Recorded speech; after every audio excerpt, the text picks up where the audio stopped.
ఆలోచించి కొన్ని విలువైన సంగతి మనం ఆలోచిద్దాం. 88వ కీర్తన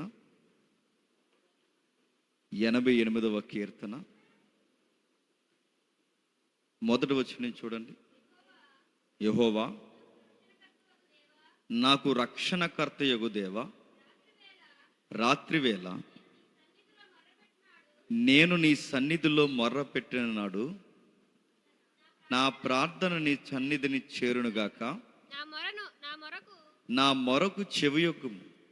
నేను ఆపదలో నిండి ఉన్నాను. నా ప్రాణము పాతాళమునకు పాతాళానికి సమీపించి ఉన్నది. సమాధిలోనికి దిగువారిలో నేను ఒకనిగా ఎంచబడితిని. నేను త్రాణలేని వాని వలె అయితిని. చచ్చిన వారిలో విడువబడిన వాడనైతిని. నేను సమాధిలో పడి ఉన్న హతులలో ఒకని వలె అవుతిని. 7వ వచనం, నీ ఉగ్రత నా మీద బరువుగా ఉన్నది, నీ తరంగములన్నీ నన్ను ముంచి ఉన్నది. నా నెలవరులను నాకు దూరముగా నీవు ఉంచి ఉన్నావు. నీవు వారి దృష్టికి నన్ను హేయునిగా చేసి ఉన్నావు. వెలుపలికి రావల్ల కాకుండా నేను బంధింపబడి ఉన్నాను. నేను చదువుతాను. 9వ వచనం, బాధ చేత నా కన్నులు క్షీణించుచున్నవి. యెహోవా, ప్రతి దినము నీకు మొరపెట్టుచున్నాను, నీవు నా చేతులు చాపుచున్నావు. 15వ వచనంలో, బాల్యము నుండి నేను బాధపడి చావునకు సిద్ధమైతిని. నీవు పెట్టు భయము చేత కలవరపడుచున్నాను. నీ కోపాగ్ని నా మీదకి పొర్లుచున్నది. నీ మహాభయములు నన్ను సంహరించి ఉన్నవి. నీళ్లు ఆవరించినట్లు అవి దినమంతయు నన్ను ఆవరించి ఉన్నవి. అవి నన్ను చుట్టుకొని ఉన్నవి. నా ప్రియులు స్నేహితులు నీవు నాకు దూరముగా ఉంచి ఉన్నావు. చీకటియే నాకు బంధువర్గం ఆయన. కొన్ని కీర్తనలు ఎందుకున్నాయా అని మనకు అర్థం కాదు. కొన్ని కీర్తనలు మనకు అనిపిస్తుంది ఏదో ఉన్నాయిలే అనిపిస్తుంది. చాలా కాలం వరకు అనేకుల యొక్క ఆలోచన ఏంటంటే అసలు బైబిల్లో కీర్తనలు ఎందుకున్నాయో తెలియదు మనకి. మరికొంతమంది అనుకున్నాం కీర్తనలు అనగానే మరి ఉండకపోతే బాగోదు కనుక 4 కీర్తనలు పెట్టారు అనుకున్నారు. బైబిల్ని మీరు గమనించండి, 66 పుస్తకాలు ఉంటే 66 పుస్తకాల్లో మధ్యన మనకు కనబడే పుస్తకమే కీర్తనల పుస్తకం. అందుకే బైబిల్ రచయితలు ఏమంటారంటే బైబిల్కి హృదయ స్పందన లాంటిదంటే ఏంటి? కీర్తన. అంటే ఆ హృదయంలో, అంటే ఆ రాయబడిన కీర్తనలో ఎన్నో బాధలు ఉన్నాయి, ఎన్నో సమస్యలు ఉన్నాయి. వాళ్ళ కీర్తనలు అనేవి ఏదో ఏటుగొట్టు మీద కూర్చొనో సముద్రం ఒడ్డు తిరుగుతూనో వాళ్ళకి నచ్చినట్టుగానో వాళ్ళకి భాష తెలుసు గనక కావ్య వ్యక్తీకరణగా రాయలేదు ఈ కీర్తన. ఈ కీర్తనలో జీవితంలో ఆటుపోట్లు ఎదుర్కొని రాస్తారు. ఈరోజు కీర్తనలు ఎలా రాస్తున్నారంటే, మీరు ఎక్కడ రాశారంటే కీర్తన అని అడిగితే ఏం చెప్తున్నారంటే ఏటుగొట్టుకెళ్ళి రాశాడంట. అందుకే అలా ఉంది ఆ కీర్తన. మరికొంతమంది రాస్తున్నారు, చిన్నప్పుడు ఘంటసాల గారు అనేవారు, ఆయన పాట చూడండి, అదొక పొయిటిక్ లాంగ్వేజ్. అది గోదావరి గట్టు మీద చెట్టు కొమ్మన పెట్ట, ఆ పెట్ట మనసులో ఏముంది, అదొక సాంగ్. ప్రశ్న ఏంటంటే ఆ పెట్టెవరు, ఆ చెట్టు ఏంటి, దానికి ఒక పెద్ద భాష్యం. మళ్ళీ వాళ్ళు అలా రాశారంటే వాళ్ళు లౌకికంగా రాస్తున్నారు కనుక వాళ్ళకి ఒక అర్థం ఉంది. క్రైస్తవ పాటలు మనం ఎలా రాయాలి?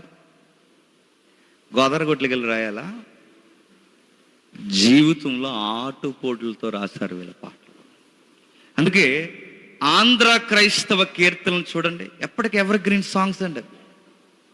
ఎప్పటికీ బైబిల్ కీర్తనల తర్వాత తెలుగులో మనకి, బైబిల్ కీర్తనల తర్వాత తెలుగులో ఆంధ్ర క్రైస్తవ కీర్తనలు అనేవి సంఘానికి ఊపిరిలా ఈరోజుకి పనిచేస్తున్నాయి.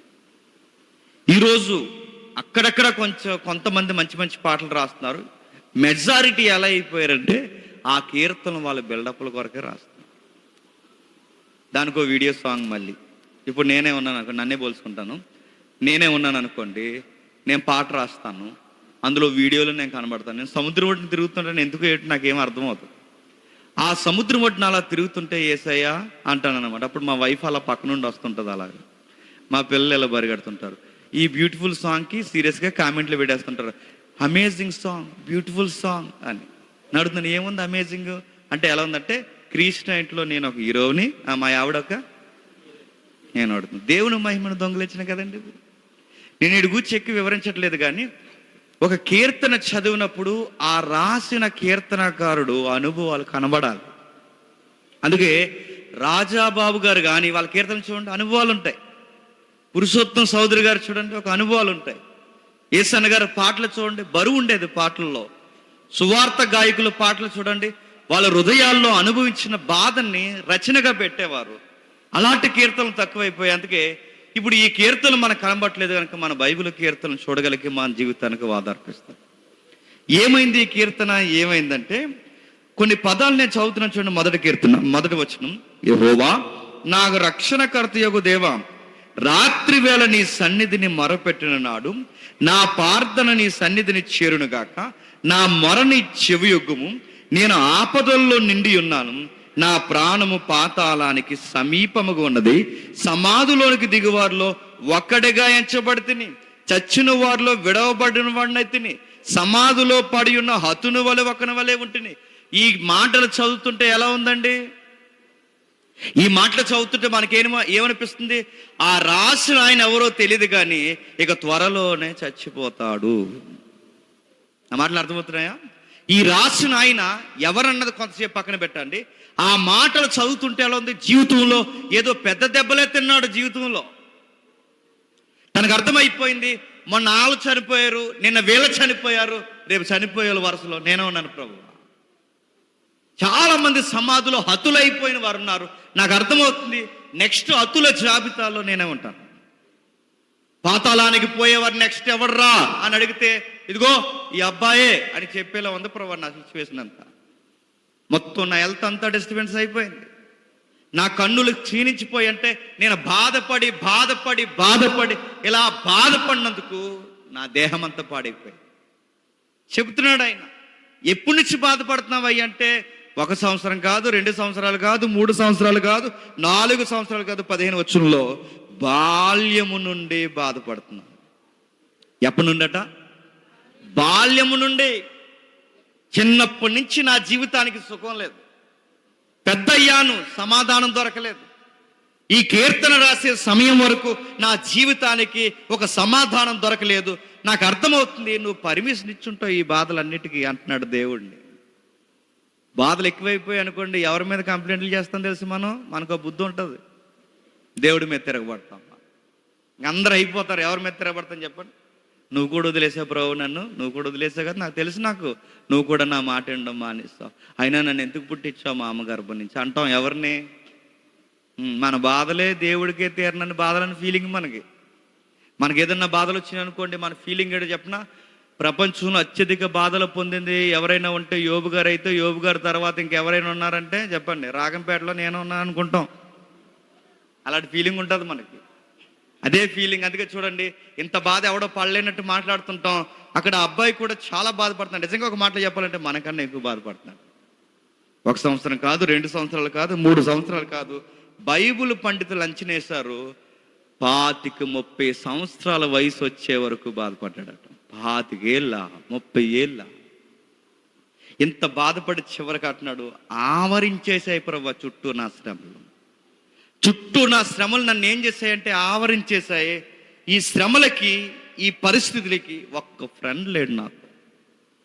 స్నేహితుడు అంటారా, ఈ 4 రోజులు ఉంటాడు, మళ్ళీ వెళ్ళిపోతాడు. నా బంధువులని చెప్తారు, కొన్ని రోజులు ఉంటారు, వెళ్ళిపోతారు. బంధువుడు కానీ స్నేహితుడు కానీ ఎవ్వడు లేడు. చివరికి నాకు సహాయకులుగా ఎవరైనా ఉన్నారంటే చుట్టూ ఎవరు లేరు. నాకు చీకటే బంధువర్గం అయిపోయింది. బాధల్లో ఎక్కువ ఉన్నవారు ఎక్కడ కూర్చుంటారు చెప్పండి? చీకట్లో కూర్చుంటారు. చీకట్లో కూర్చొని మంచి పని అంటారా? సైకోలు అయిపోతారు. మళ్ళీ చెప్తున్నాను, సైకో అంటే ఎవడనుకోకండి. సైకో అంటే చెప్తాను వినండి. సైకో అంటే మాట వినని దొంగలు ఉన్నారనుకోండి. మాట వినని దొంగలు, కరుడు కట్టిన ముద్దాయిలు ఉంటారుగా, మాట వినకపోతే డిపార్ట్మెంట్ వీళ్ళని తీసుకెళ్ళి ఎందులో పడేస్తుంది తెలుసా? చీకటి బిలంలో పడేస్తుంది పట్టుకెళ్ళి, చీకటి గదుల్లో పడేస్తారు పట్టుకెళ్ళి. ఎందుకంటే ఎక్కువ చీకట్లు ఉంటే మైండ్కి ఉండే గుణం ఏంటంటే డల్ అయిపోతుంది, స్లో అయిపోతుంది. అందుకే లైట్స్ వెలుగున్నప్పుడు మనకి నిద్ర రాదు త్వరగా. లైట్స్ ఆఫ్ చేయండి. ఆ 100 మంది మీద పరిశోధన చేసుకొని వీడియోలు రికార్డ్ చేశారు. మైండ్ వెలుగున్నప్పుడు ఎలా పనిచేస్తుంది, వెలుగు లేనప్పుడు మైండ్ ఎలా పనిచేస్తుంది చేసి బయటకు పెట్టారు. ఎక్కువ చీకట్లు ఉండడం మంచిది కదంట. మరో విషయం చెప్పనా, ఎక్కువ చీకట్లు ఉంటే ఏమవుద్ది, అదో రకమైన సైకో లక్షణాలు వస్తాయి. ఆపేసి ఇక నన్ను ఎవరు పిలకండి, నేను బయటికి రా అంటాను. అలా 4 రోజులు ఉండి ఏమవుతుంది చూద్దు, కానీ నేను రాను అంటారు. రాకపోతే అలాగే ఉండి ఏమవుతావు. మరో మాట, ఎవరికైనా బాధ కలిగితే ఒంటరిగా పోవడానికి చూస్తారు. ఒంటరిగా ఉండడం మంచి లక్షణం అనుకుంటున్నారా? సైకో లక్షణాల వెనకాల సాతాను అటాక్ చేస్తాడు, గుర్తుపెట్టుకోండి. ఒంటరిగా ఉన్న వారి మీదకి చాలా త్వరగా వస్తాడు. చీకట్లో దిగేలుగా బాధకు గురే నీకు సూసైడ్ థాట్స్ వచ్చేసేలా చేసే ప్రమాదం ఉంది. బాధపడతాం. చాలా మందికి ఆ బాధల్ని ఎలా ఎదుర్కోవాలో తెలియదు. అందుకే లోపలికి వెళ్ళిపోయి ఇంకెవరు నాతో మాట్లాడకండి, నేను టెంపర్గా ఉన్నాను, నా జోలికి రాకండి, నేను లోపల ఉంటానంటే ఆడొస్తాడు లోపలికి. ఎవడాడు? అందరిని మింగేసాడు. వాడు తిరుగుతాడు పైన, ఎవరిని మింగుదామా అని తిరుగుతాడు. నీకు చిన్న ఫోన్ కోసం గొడవ వచ్చేద్ది, నీకు టీవీ చూడొద్దంటే గొడవ వచ్చేద్ది, నిన్నేమన్నా ఏడు కూర ఎలా ఉండవంటే గొడవ వచ్చేద్ది, నీతో ఏంటి ఇవాళ ఏంటంటే అతనితో గొడవ వచ్చేది. ఈ గొడవ పెట్టుకున్న వాళ్ళు ఒంటరిగా ఉంటారు. ఉండే ఏం చేస్తారంటే బెదిరించేస్తుంటారండి. చాలా మంది నేను గమనిస్తాను. బెదిరింపులు, చచ్చిపోతాను, ఫ్యాన్ ఎక్కడుందో చూస్తారు, ఫ్యాను. అంటే సూసైడ్ చేసుకున్న వాళ్ళందరూ ఒంటరిగా చేసుకుంటారు. గుర్తుపెట్టుకోండి, ఆ ఒంటరితనంలో చీకట్లో ఈ సూసైడ్ థాట్స్ వచ్చే వాళ్ళకి దగ్గరికి త్వరగా వస్తాడండి సాతానుగాడు. ఇస్కరియోతు యూదా ఆత్మహత్యకి వెళ్తే పక్కన ఎవడున్నాడు చెప్పండి, అంచనే చెప్పండి. ఆడుండే అవకాశం ఉంది. సౌలు సూసైడ్ వెనకాల ఎవరుండే అవకాశం ఉంది చెప్పండి? వాడుండే అవకాశం ఉంది. మనుషులు చంపుతాడు. అక్కడ వరకు ఎందుకండి, యేసు ప్రభు మగ అన్న బాధ ఎక్కువైపోతే తాగుతావంటే మరి ఏం చేయను, ఉపశమనం కోసం తాగుతున్నాను అంటాడు. దరిద్రం ఏంటి చెప్పినా, తాగితే ఇంకా బాధలు గుర్తొచ్చేస్తాయి. తాగునోళ్ళకి బాధలేం తగ్గు, ఆ బాధలు ఆడికి అన్నీ ఎక్కువ, పాతవి కూడా గుర్తొచ్చేస్తాడు. తిట్టుకుంటాడు రోడ్డు మీద నిలబడి. బాధలు ఆడి తాతల దగ్గర నుంచి గుర్తొస్తాయి. ఆడికి బాధలు ఏం తగ్గు అనుకుంటారు, తాగితే తగ్గిపోతాయని. ఏం తగ్గు? మరికొంతమంది మగాళ్ళు అదో రకం ఉంటారు. ఆ రకం ఏంటంటే, ఎందుకురా ఇలాంటి చీకటి పని చేస్తున్నావు, తప్పుడు పని, వ్యభిచారం చేస్తున్నావు, ఎందుకంటే నా మైండ్ కొంచెం రిలాక్షన్ కావాలి నాకు, అందుకే నాకు మనశ్శాంతి కొరకు నేను ఏం చేస్తున్నానంటే ఈ తప్పుడు పని చేస్తున్నానంట. మా ఫ్రెండ్ ఒకడు ఉండేవాడు, ఎదుగురా నీకు ఇదేంట్రా అంటే, ఆడికి బాధ ఎక్కువ ఉందనుకోండి 2 బిర్యానీలు తినేవాడు అన్నాడు. అదో ఉపశమనం వాడికి. ఇవాళ 2 చెప్పండి రా అనేవాడు. ఎందుకంటే ఆడికి బాధలో ఒకడేమో తిండి ఎక్కువ తినేస్తాడు, ఒకడేమో తాగుతాడు, మరొకడేమో స్త్రీలతో వ్యభిచారం చేస్తాడు. కొంతమంది తట్టుకోకపోతే సూసైడ్ చేసుకుని చచ్చిపోతారు. కానీ ఈ అబ్బాయి మనలాంటోడు కాదు. ఈ అబ్బాయి ఎలాంటోడంటే, ఎన్ని బాధలు వచ్చినా, ఎన్ని ఇబ్బందులు వచ్చినా దేవుడికి చెప్పుకుంటాడు. దేవా, జీవితం ఇచ్చింది నువ్వు, జీవాన్నిచ్చి ఈ రోజుకి బతికింపజేసింది నువ్వు. అందుకే నా జీవితంలో కష్టమైన సుఖమైన నీ దగ్గరకు వచ్చి చెప్పుకుంటాను. కానీ తను ఎలా బాధపడ్డాడో పాట పాడుకుంటూ దేవుడికి ఆరాధన చేస్తూ తన బాధని పాట రూపంలోనూ ప్రార్థన రూపంలో ఎవరికి చెప్పుకుంటున్నాడు చెప్పండి? దేవుడికి చెప్పుకుంటాడు. అందుకే ఈ కీర్తనలో చాలా బరువైన పదాలు ఉన్నాయి. సుమారు 150 కీర్తనలు ఉంటే, ఆ 150 కీర్తనలో విషాదకరమైన కీర్తనలు చాలా ఉంటే, ఆ విషాదకరమైన కీర్తనలో 2వ వరుసలో నిలబడే కీర్తన ఏంటో తెలుసా? ఈ 88వ కీర్తన. అందుకే బాధాకరమైన కీర్తనలు ఎన్ని ఉన్నాయని జాబితా తీస్తే, దావీదు కీర్తన తర్వాత 2వ స్థానం సంపాదించేది ఈ కీర్తనే. ఈ వ్యక్తి జీవితంలో ఎక్కువ కీర్తన రాయలేదు, ఒకే ఒక్క కీర్తన, ఒక్కటే లైఫ్లో ఒకే ఒక్క కీర్తన రాశాడు. ఆ ఒక్క కీర్తన సొలొమోను మందిరంలో పెద్ద ఆరాధన కీర్తన అయిపోయింది. అందుకే చూద్దాం ఏంటి ఈ చరిత్ర, ఎవరైనా ఏంటి ఇలా గొడవ ఏంటి ఒకసారి చూసే ప్రయత్నం చేద్దాం. చిన్న అక్షరాలు ఉన్నాయి చూడండి, పైకి రండి. 8వ అధ్యాయం చిన్న అక్షరాలు. ప్రధాన గాయకునికి మహాదతు అని చెబుతూ ఎజ్రాయిడైన ఏమాను రచించిన దైవ ధ్యానము, కోరాహు కుమారుల కీర్తన. బాగా వినండి, పైన క్యూనేట్ చెప్పాడు, కింద చెబుతున్నాడు. ఎవరంట రచయిత? పైన రచయిత, రచించిన దైవ ధ్యానం ఎవరు? హేమాను. కోరాహ కుమారుల గీతం అంటే ఈ గీతాన్ని ఎలుగులోకి తెచ్చింది ఎవరంటే కోరాహ కుమారులు. ప్రశ్న, మరి రాసింది ఎవరంటే? హేమాను రచించాడు.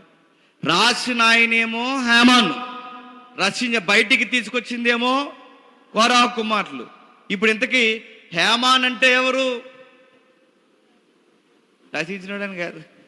హేమాన్ అంటే కొంచెం చరిత్ర తెలియాలి. ఎవరైనా ఎంతకింత బాధపడిపోతున్నాడు, ఏమైంది, ఆయన బాధ ఏంటో మనకు తెలియాలిగా. ఆ బాధ ఏంటో మనకు తెలిస్తే ఆ కీర్తనలో ఉన్న బరువేంటో మనకు అర్థమైతే మన జీవితాల్లో బాధల్ని ఎలా ఎదుర్కోవాలో మనకు అర్థమవుతుంది. అందుకే ఎవరైనా ఏంటి ఈ సంగతి అని ఒకసారి చూద్దాం రండి. ఒకసారి చూద్దాం. మొదటి రాజుల గ్రంథం 4వ అధ్యాయం. మొదటి రాజుల గ్రంథం త్వరగా 4వ అధ్యాయం 31 వచనం చూడండి. మొదటి రాజుల గ్రంథం 4వ అధ్యాయం 31 వచనం.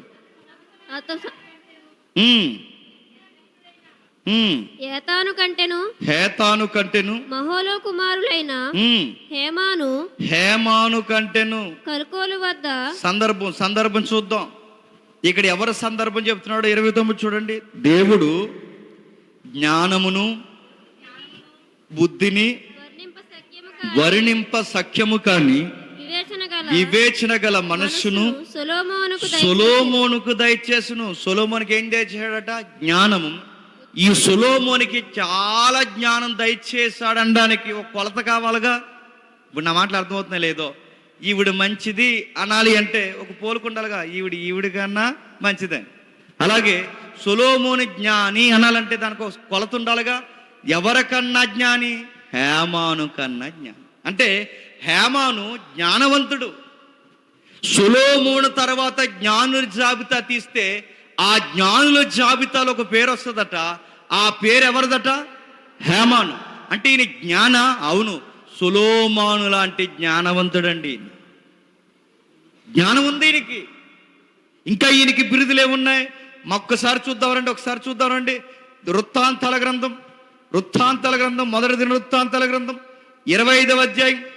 మొదటి దినవృత్తాంతాల గ్రంథం 25వ అధ్యాయం 5వ వచనం చూడండి.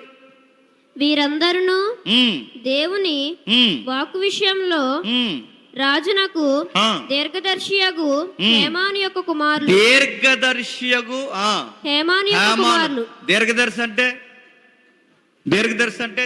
అంటే ఒక ముఖ్యమంత్రికి కానీ ప్రధానమంత్రికి కానీ అధికారులకి సలహాదారులు అంటారు చూసారా, అలాంటి కేటగిరీ అన్నమాట. సలహాదారులు సరైన వాళ్ళు లేడనుకోండి, ఏమవుతుంది చెప్పండి? మొత్తం రాజ్యం పోయినట్టే. ఇంకా ప్రభుత్వాలు నిలబడాలన్నా సలహాదారుల యొక్క సలహాల మీద ఉంటాయి. ఉన్న ప్రభుత్వాలు మరలా కొత్తగా ఫామ్ అవ్వాలన్నా సలహాదారులు. అందుకే సలహాదారులు చాలా కీ రోల్ పోషిస్తారు. దావీదు గారికి బాగా వినండి. దావీదు గారికే సలహాదారుడు ఎవరు?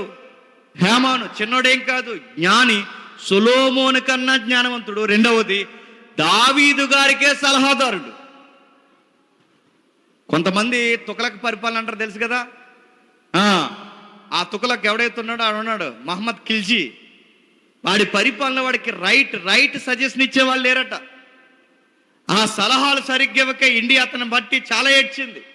అంటే సలహాదారులు సరైన వాళ్ళు ఉండాలి. అది ఇంట్లో అయినా, స్నేహంలో అయినా, చదువులో అయినా, సంఘంలో అయినా, సహవాసులైనా, ఎక్కడైనా సలహాలు ఇచ్చే వాళ్ళు మంచోళ్ళై ఉండాలి. అందుకే చూడండి, ఎవడవడరా వీడు ఎలా తయారాడంటే ఆడు బోర్డు సలహాలు పాటించి ఇలా తయారాడు అంటారు చూసారా. ఏంటి ఈ పిల్ల ఏంటి ఇలా ప్రవర్తిస్తుందంటే సలహాలు ఇచ్చేవాళ్ళు సరైన ఉండాలి. అందుకే సామెతలు ఏమంటాడు తెలుసు? సొలొమోను ఆలోచనకర్తలు అనేకులుండుట శ్రేయస్కరం అన్న. బుద్ధిహీనులతో ఎక్కువ స్నేహం చేయడం ప్రమాదకరం. అందుకే మంచి ఆలోచనకర్త అంటే దావీదు పరిపాలన 40 సంవత్సరాలు అన్ని విధాలుగా రాజనీతి శాస్త్రంలో, దైవ శాస్త్రంలో అదిరిపోయిందంటే ఆయన పరిపాలన. వెనకాల ఎలాంటి వాళ్ళు ఉన్నారు చెప్పండి? హేమాన్ లాంటి వాళ్ళు ఉన్నారు. ఒకటి, ఈయన జ్ఞాని. రెండవది, ఈయన దీర్ఘదర్శి. ఇంకా ఏమున్నాయి ఆయన గురించి? ఒక్కసారి మొదటి సమూయేలు గ్రంథం చూడండి. మొదటి సమూయేలు గ్రంథం 6వ అధ్యాయం, మొదటి సమూయేలు గ్రంథం జాగ్రత్తగా వినండి. 6వ అధ్యాయం 33వ వచనం చూడండి. క్షమించండి, మొదటి దినవృత్తాంతాల గ్రంథం 6వ అధ్యాయం 33వ వచనం. మొదటి దినవృత్తాంతాల గ్రంథం 6వ అధ్యాయం 33వ వచనం. ఈ ప్రకారము కనిపెట్టుచున్న వారు ఎవరనగా కహాతీల కుమారులలో గాయకుడగు హేమాను. మరో కేటగిరీ ఉందంట. ఎన్ని వచ్చినాయండి? 1 ఆయన జ్ఞాని, 2 దీర్ఘదర్శి. దీర్ఘదర్శి అంటే మరో మాట చెప్పండి, బైబిల్ వెర్స్లో చెప్పండి. దీర్ఘదర్శి అంటే రేపు ఏ ప్రమాదం సంభవించబోతుందో ముందే రాజుకు సూచనలిచ్చే వారిని దీర్ఘదర్శి అంటారు. దీర్ఘదర్శి అంటే రేపు ఏం జరగబోతుందో చెప్పేవాడు. మనకి ఈ మధ్య దీర్ఘదర్శులు ఎక్కువైపోయారు క్రైస్తవ్యంలో. ఆ బయట ఆయనకన్నా ఎక్కువైపోయారు. వాళ్ళు ఏమన్నారంటే, ఇదిగో కుమారుడా అన్నారు. నేను వాళ్ళేం తప్పు పట్టలేదు, కానీ పరిశుద్ధాత్మని అలాగ అమ్మేయడం మాత్రం తప్పు అని అంటున్నాడు ఆయన పేరు మీద. కుమారుడా ఏమి అలాగున్నావు అన్నారు. నాకు చెప్పాడు నీ గురించి. ఏంటి? రాళ్ళు ఉన్నాయి కదూ అన్నాడు. ఏం రాళ్ళు? కిడ్నీలో రాళ్ళు అంట. రాళ్ళు పోవును గాక అన్నాడు. నేను అడుగుతున్నానండి, ఇలాంటివి చెప్పడు పరిశుద్ధాత్ముడు. రాళ్ళు ఉన్నాయా? కిడ్నీ పెద్దదుందా? ఇది కాదు. పరిశుద్ధాత్ముడు ఏం చెప్తాడంటే ప్రజలకు ఉపయోగకరమైన విషయాలు చెప్తాడు, దైవికమైన నిర్ణయాలు చెప్తాడు. ఈయన ఎలాంటి దీర్ఘదర్శి కాదు, ఆయన ఒరిజినల్. ఆయన చెప్పాడు, దావీదు ఏ సమయానికి దేవుడు ప్రణాళికలు ఏంటో మా ద్వారా చెబుతున్నాడని చెప్పేవాడు. ఇంత మంచి దీర్ఘదర్శి ఈయన. 3వది ఆయన గాయకుడు, బాగా పాడతాడట, మంచి పాటలు పాడతాడట. జ్ఞాని, దీర్ఘదర్శి, చెప్పండి, గాయకుడు, మంచి పాటలు. ఇవి ఇన్ని కేటగిరీస్ అనుకుంటే అన్నిటికన్నా గొప్ప అధికారం ఏంటో తెలుసా? సమూయేలు గారికి మనవడు. ఎవరికండి? సమూయేలు గారికి. ఆ వచనమే చదవండి, 33వ వచనం. కహాతీల కుమారులో గాయకుడగు హేమాను, ఇతడు సమూయేలు కుమారుడగు యోవేలునకు పుట్టినవాడు. ఎవరట? సమూయేలు కుమారుడగు యోవేలు. అంటే సమూయేలు కొడుక్కి హేమాను పుడితే హేమాను సమూయేలుకి ఏమవుతాడు చెప్పండి, చెప్పాలి. సమూయేలు గారి మనవడు. ప్రశ్న, సమూయేలు గారి మనవడికి చచ్చిపోయేంత బాధలు వచ్చాయా అంటే వచ్చాయి. సమస్యలకి చిన్నోడు పెద్దోడని కాదు, ఎవరికైనా సమస్యే. పెద్దలు అంటారు, ఏ చెట్టుకి వీసే గాలి చెప్పండి ఆ చెట్టుకి వేస్తాది. ప్రతి ఒక్కరికి సమస్యలు ఉంటాయి. అతని సమస్య నీకులా ఉండదు, నీ సమస్య ఆయనకులా ఉండదు. ప్రతి ఒక్కరికి సమస్యలు ఉంటాయి. ఈయనకు ఒక వింతైన సమస్య ఉంది. ఆ సమస్య ఏంటో తెలుసా? వాళ్ళ ఇల్లే ఆయనకి పెద్ద తలపోటు అయిపోయింది. ఎవరి ఇల్లు? ఈ యామాను ఇల్లు. యామాను ఇల్లు అవది సమూయేలు గారి యొక్క కుటుంబం. సమూయేలు గారి కుటుంబం ఎవరు? సమూయేలు యొక్క కొడుకులు. అంటే ఈ కొడుకులే ఆయనకి పెద్ద సంకటం అయ్యారా అంటే నాన్నే పెద్ద బరువు అయిపోయాడా ఈ కుమారుడి కంటే? అవును అంటుంది బైబిల్. అవి చదువుతుంటే అలాగే అనిపిస్తుంది. దాని సారాంశం అదే వస్తుంది. హేమానికి ఏమైందంటే తాత పేరు చెబితే ఊళ్ళో అందరూ గౌరవిస్తారు, నాన్న పేరు చెప్తే కాండ్రగిచ్చి చెప్పండి ముఖం మీద వస్తారు. ఈయన ఆరోగ్యం పాడైపోయిందట. ఎందుకు హేమాన్ని ఆరోగ్యం పాడైపోయింది? ఏడ్చి ఏడ్చి పాడైపోయింది. ఎందుకంత ఏడ్చావు? మా కుటుంబం వలన ఏడ్చా. నీ కుటుంబానికి ఏమైంది? ఏమవడం ఏంటి? నా కుటుంబానికి ఏమైందంటే మా తల్లిదండ్రుల వల్ల నాకు చాలా బాధ అయిపోయింది. బాధపడిపోయాడు, ఇబ్బంది పడిపోయాడు. ఏం జరిగిందంటే సమూయేలు గారి పేరు చెప్తే అందరు గౌరవిస్తారు. సమూయేలు గారు ఎలాంటి వాడండి? సమూయేలు ఎలాంటి వాడు చెప్పండి. సమూయేలు గారిని చిన్నప్పుడు తీసుకొచ్చి వాళ్ళ అమ్మగారు చర్చిలో వదిలేశారు. వదిలేస్తే అబ్బాయి అమ్మ వచ్చేస్తున్నాను అని వెనకాల పర్యటకు వచ్చేసాడా? మన పిల్లలైతే సండే స్కూల్లో కూర్చోరంటే 70 సార్లు ఎగుతారు మన పిల్లలు. కుదురుగా ఉంటారంటే ఆ బోర్డులో ఏలాడతాడు ఆడు. టీచర్ దగ్గర కుదురుగా ఉంటే టీచర్ పీరు వెనకాల తిరుగుతాడు. మన కొరగోళ్ళు ఉండమన్న దగ్గర ఉండరు. కానీ సమూయేలు ఎంత మంచి వ్యక్తి అంటే కూర్చోమంటే కూర్చుంటాడు, లెగమంటే లెగుస్తాడు. నాన్న రేపు నుంచి అమ్మాయినా నాన్నైనా ఎవరైనా నీకు సమస్తము మందిరము దేవుడేరాన్ని వదిలేసి వాళ్ళ అమ్మగారు వెళ్ళిపోతే మారు మాట మాట్లాడకుండా అమ్మ వెళ్ళిపోతుంటే అలా చూశాడట, ఏడవలేదట. బిడ్డ అంత మంచి బిడ్డ అండి. ఆ కుమారుడు అలా ఎదిగి ఎదిగి పెద్దవాడై ఎంత పెద్దవాడైపోయాడంటే అప్పటికి దేశం పాడైపోయింది. సమూయేలు పుట్టి పెరిగే సమయానికి దేశం చాలా ఘోరంగా తయారైంది. ఎంత ఘోరంగా తయారైందంటే ఆ రోజుల్లో ఆడవారితో మగవారు, మగవారితో ఆడవారు పోయారన్న పాపాన్ని చూసాం. అంతకన్నా పెద్ద పాపం ఏంటంటే మగాళ్ళతో మగవాళ్ళు పోయారు, ఆడవాళ్ళతో ఆడవాళ్ళు పోయారు. ఇది ఎలా ఉందంటే సొదొమ గొమొర్ర వాతావరణం వచ్చేసింది సమూయేలు కాలానికి. సొదొమ గొమొర్ర లాంటి ఆ కాలం ఎప్పుడైతే వచ్చిందో ఆ పరిస్థితులు మనం చూస్తున్నప్పుడు చాలా భయం వేస్తుంటుంది. అరే ఏంటి ఈ పరిస్థితులు ఎలా అయిపోయినాయి ఏంటంటే ఆ పరిస్థితులు అలాగే తయారయ్యాయి. ఆదికాండం 19వ అధ్యాయం చదువుతుంటే సొదొమ గొమొర్ర కనబడుతుంది. న్యాయాధిపతులు 19వ అధ్యాయం చదువుతుంటే మళ్ళీ సొదొమ గొమొర్ర వచ్చినట్టుంటుంది. అందుకే సమూయేలు పుట్టే సమయానికి సొదొమ గొమొర్ర లాంటి పరిస్థితులు వచ్చేసాయి. వావి వరచ, చిన్నోడు పెద్దోళ్ళు, పెద్దవాళ్ళు చిన్నోళ్ళు. ఇంకో మాట అడిగి ముందుకేసి అడుగుతున్నాను, స్త్రీలింగం పురుషలింగం కూడా మర్చిపోయారు. ఎంత పాపం చేస్తారు. అలా టైంలో ఈ అబ్బాయి పుట్టి దేశాన్ని బాగుపరచాడట. ఎవరు? సమూయేలు గారు. ఎంత చెప్తే అంతే. సమూయేలు ఎదిగిన తర్వాత సమూయేలు గారు ఏదన్నా గ్రామంలోకి, మనలాంటి గ్రామాల్లోకి సమూయేలు గారు వస్తే ఊరు పెద్దలు ఆ చివరి నిలబడి, అయ్యా సమూయేలు గారు మా ఊరు వస్తున్నారు, మేమేమైనా సరి చేసుకోవాలి చెప్పండి, మా పిల్లలు మేము మార్చుకోవాల్సిన ఏముంటే చెప్పండి, ఇప్పుడే మార్చేసుకుంటామని ఒక దైవజనుడికి భయపడిపోయేవారట.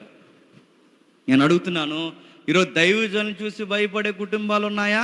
కుటుంబాలు భయపడేలా ఉండే దైవజనులు ఉన్నారా? రాజీ బాయి అయిపోయారు. సమూయేలు గారు వస్తుంటే భయపడిపోయేవారు. సమూయేలు గారు వస్తుంటే భయపడిపోయారు. పెద్దలు లేచుకునబడి ఆ గవిని ఎలుపు నిలబడి, అయ్యా తప్పులే ఉంటే చెప్పండి సరి చేసుకుంటాం. దేవుడు శాపవచనమా శుభవచనం మీ నోట పలికిస్తున్నాడా? మంచే చెప్పిస్తున్నాడా? మాకేదైనా కీడు మీ నోట పలికిస్తున్నాడు చెప్పండి అయ్యా, నేను మార్చుకుంటామంటే లేదు నేను మంచి పరిణామంతోనే వస్తున్నాను అనేవాడు.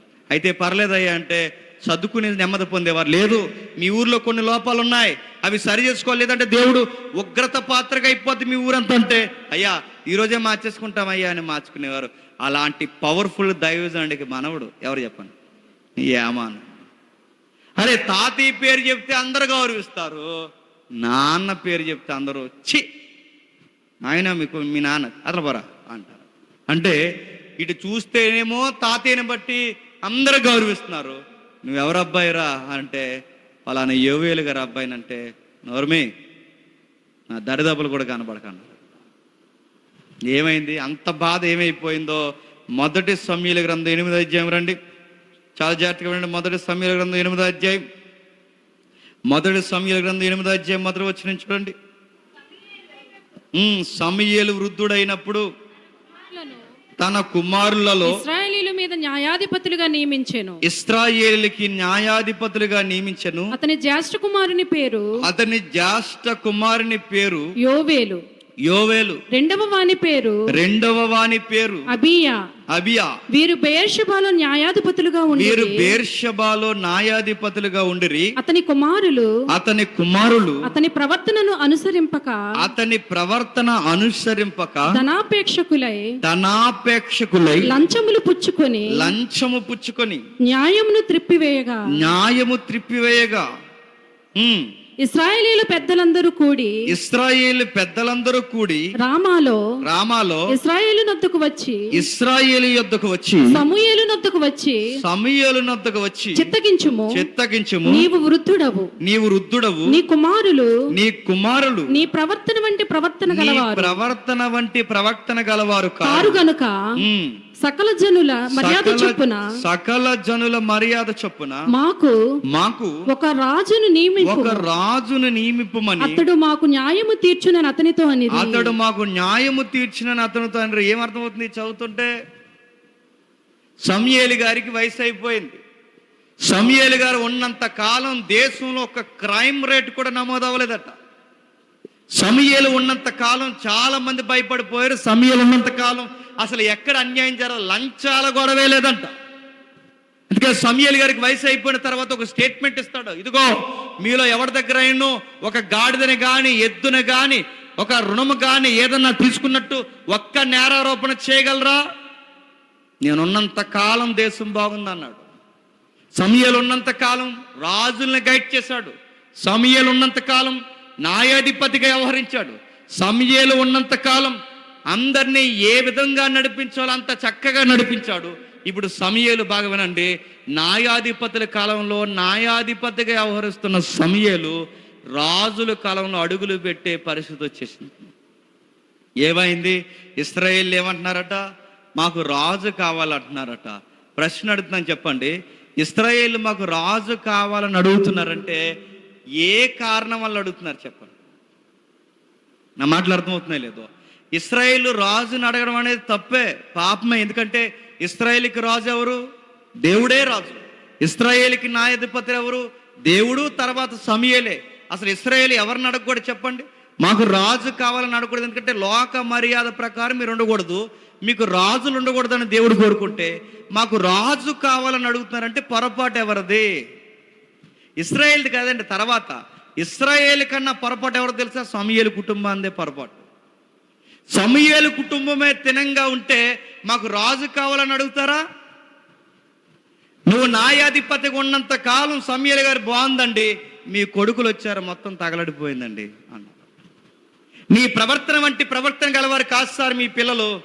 మీ ప్రవర్తన బాగుండేది సార్, యథార్థంగా ఉండేవారు. ఎవరికి అన్యాయం జరిగినా తీర్పు కొరకు మీ దగ్గరకు వస్తే ఒక చక్కటి సమాధానం దొరికేది. ఇప్పుడు ఏమైంది? నీ కొడుకులు వచ్చారు, దేశం అస్తవ్యస్తం అయిపోయింది. పేదవారు ఇంకా పేదరికానికి గురవుతున్నారు, అన్యాయం జరిగిన వారు ఇంకా అన్యాయానికి గురవుతున్నారు. ఎక్కడ చూసినా కన్నీరు కారుతుంది. బలిసిన వారు బాగా సుఖపడుతున్నారు, పేదోళ్ళకి అన్యాయం జరుగుతుంది. అందుకే మాకు అర్థమైపోయింది, మీ కొడుకుల వల్ల మన దేశం బాగుపడదు. అందుకే మాకు ఎవరు కావాలంటే రాజు కావాలి. ఎవరు తప్పు చెప్పండి? సమూయేలు కుటుంబానికి తప్పు ఉంది. ఇశ్రాయేలు రాజు కావాలన్నప్పుడు దేవుడు అంటాడు, సమూయేలు నువ్వెందుకు బాధపడతావు అంటే ఆ మాటకు అర్థం ఏంటి? మీరెందుకు బాధపడుతున్నారు? మీరు తినంగా ఉంటే వీళ్ళు ఎలా అడగరు. బాధపడాల్సింది ఎవరు? నేను సమూయేలు, నేనే బాధపడాలి. ఎందుకంటే నువ్వెంత బాధపడతావు ఎందుకు? నీ కొడుకులు అన్ఫిట్ కనుకే నేను బాధపడుతున్నాను. అసలు నువ్వు బాగున్నంతకాలం ఎవడు ఇలాంటి మాటలు పలకలేదు. ఇప్పుడు నీ కొడుకులు వచ్చారు, బాధపడుతున్నారు. వీళ్ళు ఏం తీసుకుంటున్నారు? లంచాలు తీసుకుంటున్నారు. లంచాలు తీసుకుని ఏం చేస్తున్నారు? 2వ వచనంలో అతని జ్యేష్ఠ కుమారుని పేరు యోవేలు. యోవేలు కొడుకే చెప్పండి హామాను. ఎవరు? యోవేలు కొడుకు హామాను. వీరు బెర్షెబాలో న్యాయాధిపతులు గుండిరి. అతని కుమారులు అతని ప్రవర్తన అనుసరింపగా ధనాపేక్షకులై లంచం పుచ్చుకొనొచ్చు న్యాయం తీర్పేశారు. దొంగ తీర్పులు చెబుతున్నారంట. ఎలాంటి తీర్పులు చెప్తున్నారయ్య అంటే, ఇద్దరు అన్నదమ్ములు గొడవ జరిగింది అనుకోండి, ఎక్కువ ఆస్తి గొడవలు ఎవరు జరుగుతాయండి చెప్పండి? అన్నదమ్ములకే జరుగుతాయి. అన్నదమ్ములు ఇద్దరు గొడవ జరిగింది అనుకోండి, అన్నదమ్ములు ఇద్దరు వస్తారు, అయ్యా ఇలా గొడవ జరుగుతున్నాయంటే రేపు రచ్చబండలో తేల్చేద్దాం అంటారంట. రచ్చబండకు వస్తారు. ఈ లోపల కాస్త డబ్బులు ఉన్నవాడు, ఈ లోపు కాస్త ఎవడైనా బాగా బలిసినాడు ఎవడైనా ఉంటే వెనకాల ఆ రచ్చబండ వెనకాల సమూయేలు గారి కొడుకుని కలుస్తారట. కలిసి ఏమంటారంట, అయ్యా కొంచెం మనకి మరి ఫ్లేవర్గా ఉండేలా చూడండి, మరి రేపు రచ్చబండలో గొడవ అంతా మనకే కొంచెం బాగా ఓట వచ్చేలా చూడండి అంటే అప్పుడు సమూయేలు కొడుకులు అంటారట, మరి కొంచెం ఖర్చు అవుద్ది అంటారట. ఖర్చులు ఎంతైనా ఇచ్చుకుంటామయ్యా, కొంచెం మరి చూడండి అంటే ఏడు గొడవ చెప్పండి? 10 ఎకరాలు గొడవండి, మా నాన్న ఇచ్చాడు. ఇప్పుడు ఏంటి? అన్నదమ్ములు గొడవండి. వాటాలు ఏమంటున్నారు? చిన్నోడు కూడా 5 అడుగుతున్నాడు, నేను పెద్దోడు కదయ్యా కొంచెం నాకు ఎక్కువ రావాలి, దానికి తీర్పు ఏంటంటే మరి ఖర్చు అవుద్ది, ఇస్తామండి అన్న. ఊహించుకోండి ఏం జరుగుతుంది. మామూలుగా చెప్తున్నాను.